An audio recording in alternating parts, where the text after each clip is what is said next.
Hello dear friends, എല്ലാവർക്കും podcast by Nisha George season 1 episode 5 സ്വാഗതം. അപ്പം ഇന്ന് ഞാനിങ്ങനെ ഒരു ടോപ്പിക് ആലോചിച്ചുകൊണ്ടിരുന്നപ്പം ഇങ്ങനെ എൻ്റെ മനസ്സിലേക്ക് കടന്നു വന്നാണ്. ഈ ഒക്ടോബർ മാസം എന്ന് പറഞ്ഞു കഴിഞ്ഞാൽ മെൻ്റൽ ഹെൽത്ത് അവയർനെസ് മന്തായിട്ട് നമ്മളിങ്ങനെ ഓസ്ട്രേലിയയിൽ മാത്രമല്ല, എനിക്കൊന്ന് ലോകത്തിൽ മിക്കയിടത്തും തന്നെ അങ്ങനെ ഒരു ഇതിൽ നോട്ട് ചെയ്യുന്ന ഒരു മന്താണെന്ന് തോന്നുന്നു. അപ്പം അതിനെപ്പറ്റി തന്നെ സംസാരിക്കാൻ ഞാൻ ഓർത്തു. അറിയൂ ഓക്കെ. അപ്പം ഈ ഒരു ക്വസ്റ്റ്യൻ നമ്മളോട് തന്നെ അതുപോലെ തന്നെ മറ്റുള്ളവരോട് തന്നെ ഡെയിലി ചോദിക്കുന്ന ഒരു ക്വസ്റ്റ്യൻ തന്നെ ആണെന്ന് തോന്നുന്നു. ഇല്ലെങ്കിൽ ഇന്ന് തൊട്ട് ചോദിക്കാൻ തുടങ്ങാം. നമ്മൾ പുതിയതായിട്ട് ഇപ്പം ജോലി സ്ഥലത്തോട്ട് പോകുമ്പോഴോ, അല്ലെങ്കിൽ നമ്മുടെ ഫ്രണ്ട്സിനെ കാണുമ്പോഴോ, അല്ലെങ്കിൽ ഇപ്പം നമ്മുടെ വീട്ടിലുള്ള നമ്മുടെ ബന്ധുക്കളോടോ ഒക്കെ നമുക്ക് ചോദിക്കാവുന്ന ഒരു കുശൽ അന്വേഷിക്കുന്ന പോലെ ഒരു ക്വസ്റ്റ്യൻ ആണ് അറിയോ ഓക്കെ, സുഖമാണോ എന്ന് മലയാളത്തിൽ നമുക്ക് ചോദിക്കാം. ഈ സുഖമാണോ എന്ന് ചോദിക്കുമ്പോൾ കുഴപ്പമൊന്നുമില്ല എന്നാ എല്ലാവരും സാധാരണ പറയാറ്. പക്ഷെ നമ്മൾ ചോദിക്കുന്ന ഈ അറിയോ ഓക്കെ എന്ന് ചോദിച്ചു കഴിയുമ്പോഴത്തേക്കും പെട്ടെന്ന് ആ ഒരു ഒരാൾക്ക് നമ്മളോടൊന്ന് സംസാരിക്കണമെന്ന് തുറന്ന് സംസാരിക്കണമെന്നുണ്ടെന്നുണ്ടെങ്കിൽ, അവർക്ക് പറ്റിയ ഒരു അറ്റ്മോസ്ഫിയർ ആണെന്നുണ്ടെങ്കിൽ തീർച്ചയായിട്ടും ആ വ്യക്തി നമ്മളുടെ അടുത്ത് ചോദിക്കും, സമയമുണ്ടോ, എനിക്ക് നിന്നോട് കുറച്ച് കാര്യങ്ങൾ തുറന്ന് സംസാരിക്കണമെന്നുണ്ട്, അപ്പം നീ അവൈലബിൾ ആണോ എന്നൊക്കെ ചിലർ ചോദിക്കാറുണ്ട്. അതുപോലെ തന്നെ നമ്മൾ അവൈലബിൾ ആണോ ഒരാൾക്ക് വേണ്ടിയിട്ട് ചെവി കൊടുക്കാൻ, അല്ലെങ്കിൽ ഒരാൾക്കൊരു വിഷമം വരുമ്പോൾ, അല്ലെങ്കിൽ അയാൾക്ക് ഒരു കാര്യം ഷെയർ ചെയ്യണമെന്നുള്ളപ്പം നമ്മൾ ഒരു 5 or 10 minutes, ഓക്കെ എനിക്ക് 5 minutes ഉണ്ട്, അല്ലെങ്കിൽ എനിക്കൊരു 10 minutes സമയമുണ്ട്, അത് കഴിയുമ്പോൾ ഒരു ടാസ്ക് എനിക്ക് ചെയ്യാനുണ്ട്, അത് കഴിഞ്ഞ് ഞാൻ തിരിച്ചു വന്നിട്ട് ഞാൻ നിന്നെ വിളിക്കാം, ഇസ് ദാറ്റ് ഓക്കെ എന്ന് നമുക്ക് തിരിച്ചു ചോദിക്കാം. ഓക്കെ, നമുക്ക് ഒത്തിരി സമയം അവൈലബിൾ അല്ല എന്നുണ്ടെങ്കിൽ. അപ്പം ഇന്ന് അതിനെപ്പറ്റി സംസാരിക്കാം.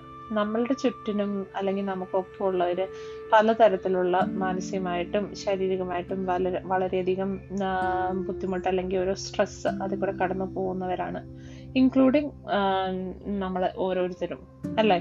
അപ്പം നമുക്ക് നമ്മളോട് തന്നെ, അതുപോലെ തന്നെ നമ്മുടെ ഇപ്പോൾ വീട്ടിലുള്ളവരോടാണെന്നുണ്ടെങ്കിലും അവർ ഓക്കെ ആണോ എന്നുള്ള ആ ഒരു ചെക്ക് നമ്മളെപ്പോഴും ചെയ്യേണ്ടതാണ്. ഞാൻ പറയാതെ ഡെയിലി ചെയ്യേണ്ടതാണ്. കാരണം എല്ലാവരും തന്നെ ഇപ്പം COVID-19 അല്ലെങ്കിൽ അങ്ങനെയുള്ള സ്ട്രെസ്, അങ്ങനെയുള്ള കാര്യങ്ങളിൽ ഇതിലൊക്കെ മൊത്തത്തിൽ ജോലി എഫക്റ്റ് ചെയ്തിട്ടുണ്ട്, ഓരോരുത്തരുടെ ഡേ ടു ഡേ ഫങ്ഷനെ എഫക്റ്റ് ചെയ്തിട്ടുണ്ട്. പലർക്കും ഫ്രണ്ട്സിനെ അല്ലെ ഫാമിലിനെ വിസിറ്റ് ചെയ്യാൻ പറ്റാതെ വന്നിട്ടുണ്ട്. ഇപ്പം മിക്കവരുടെ ഓവർസീസ് ആയിട്ടുള്ള ഫാമിലീസിനെ കാണാൻ പോകാതെ. അപ്പം നമുക്ക് വളരെയധികം ബുദ്ധിമുട്ടുകൾ അല്ലെ ഒരു സ്ട്രെസ്സിൽ കൂടെയാണ് എല്ലാവരും കടന്നു പോകുന്നത്. Even though just a phone call away എന്ന് പറഞ്ഞു കഴിഞ്ഞാൽ പോലും നമുക്ക് ജനറലി അവരെ ഒന്ന് കാണാൻ അല്ലെ നേരിട്ടൊന്ന് കാണാൻ പറ്റാത്തതിന് ബുദ്ധിമുട്ടുകളുണ്ട്. അപ്പം തീർച്ചയായിട്ടും നമുക്ക് ചുറ്റിനുള്ളവരോട്, നമ്മുടെ കൊളീഗ്സിനോടാണെന്നുണ്ടെങ്കിലും നമ്മുടെ ഫ്രണ്ട്സിനോടാണെന്നുണ്ടെങ്കിലും നമ്മളിടയ്ക്ക് അവരോടൊന്ന് ഫോൺ വിളിക്കുമ്പോൾ അയ്യോ ഓക്കെ, എങ്ങനെയുണ്ട്, എങ്ങനെ പോകുന്നു, ഇങ്ങനെയൊക്കെ ചോദിക്കുന്നത് നല്ലതാണ്. It's A kind of mental health. ആ ഒരു ഇതിനെ അവരുടെ ആ ഒരു വെൽബീയിങ്ങിനെ നമ്മൾ ചെക്ക് ചെയ്യുന്നതുകൂടിയാണ്. അതുപോലെ തന്നെ ഇൻ കേസ് ഇപ്പം നമുക്കാണെന്നുണ്ടെങ്കിലും നമ്മളുടെ വീട്ടിലുള്ളവർക്കാണെന്നുണ്ടെങ്കിലും അതുപോലെ നമ്മുടെ ഫ്രണ്ട്സിനാണെന്നുണ്ടെങ്കിലും ഏതെങ്കിലും തരത്തിൽ അങ്ങനെ ഒരു ബുദ്ധിമുട്ടുണ്ട്, അങ്ങനെ മാനസികമായിട്ട് അവരൊരു സ്ട്രെസ്സിൽ കൂടെയാണ് കടന്നു പോകുന്നതെങ്കിൽ തീർച്ചയായിട്ടും നമ്മൾ അവർക്ക് വേണ്ട രീതിയിൽ ആ ഒരു നമുക്ക് ആ ഒരു ഫ്രണ്ട് എന്നുള്ള നിലയിൽ അല്ലെങ്കിൽ ഒരു ഫാമിലി മെമ്പർ എന്നുള്ള നിലയിൽ നമുക്ക് അവരെ സപ്പോർട്ട് ചെയ്യണം.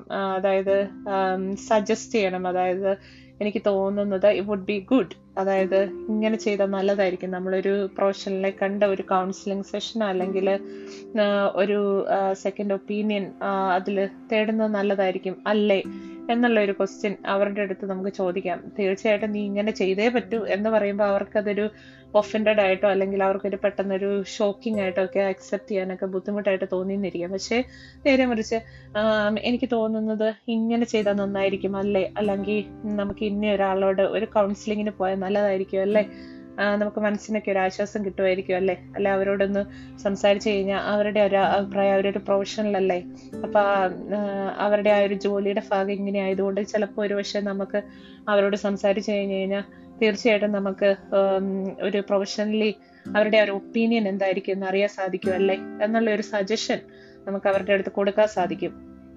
അപ്പം തീർച്ചയായിട്ടും എനിക്ക് തോന്നുന്നത് നമുക്ക് ഓരോരുത്തർക്കും ഇങ്ങനെയുള്ള ചെറിയ ചെറിയ കാര്യങ്ങൾ ചെയ്തു കഴിഞ്ഞാൽ തന്നെ നമ്മുടെ ചുറ്റിലുള്ളവരെ ഒരു വലിയ രീതിയിൽ ഹെൽപ്പ് ചെയ്യാൻ സാധിക്കും, അല്ലെങ്കിൽ വലിയ രീതിയിൽ അവരുടെ ആ ഒരു മെൻ്റൽ ആൻഡ് ഇമോഷണൽ വെൽബീയിങ്ങിന് എങ്ങനെ സപ്പോർട്ടീവായിട്ട് മുന്നോട്ട് പോകാൻ പറ്റും എന്ന് സാധിക്കുമെന്ന് എനിക്ക് തോന്നുന്നു. അപ്പോൾ തീർച്ചയായിട്ടും നിങ്ങളും എന്നെ പോലെ തന്നെ ഇങ്ങനെയുള്ള കുഞ്ഞു കുഞ്ഞു കാര്യങ്ങളിൽ മറ്റുള്ളവരെ സപ്പോർട്ട് ചെയ്യാൻ ശ്രമിക്കുക. അവരുടെ ആ ഒരു സന്തോഷം അല്ലെങ്കിൽ അവരുടെ ആ ഒരു മനസ്സിൻ്റെ ആ ഒരു ബാലൻസ് മുന്നോട്ട് കൊണ്ടുപോകാൻ അവരെ ചെറിയ രീതിയിൽ നമുക്ക് സഹായിക്കാം. You all have A wonderful day. എന്നെ കേട്ട എല്ലാവർക്കും വളരെയധികം നന്ദി. അതുപോലെ സപ്പോർട്ട് ചെയ്യുന്ന എല്ലാവർക്കും വളരെയധികം നന്ദി. ചെറിയ ചെറിയ തെറ്റുകളുണ്ടാകും, ക്ഷമിക്കുക. നിങ്ങളുടെ അഭിപ്രായങ്ങൾ എൻ്റെ ഇൻസ്റ്റഗ്രാം ലിങ്ക് ഞാൻ ഇട്ടിട്ടുണ്ട്, അതിൽ അറിയിക്കുക. You are all listening to season 1 episode 5 of Podcast by Nisha Josh. Please subscribe, support, share and keep up to date. Thank you all. You all have a good day. Bye-bye.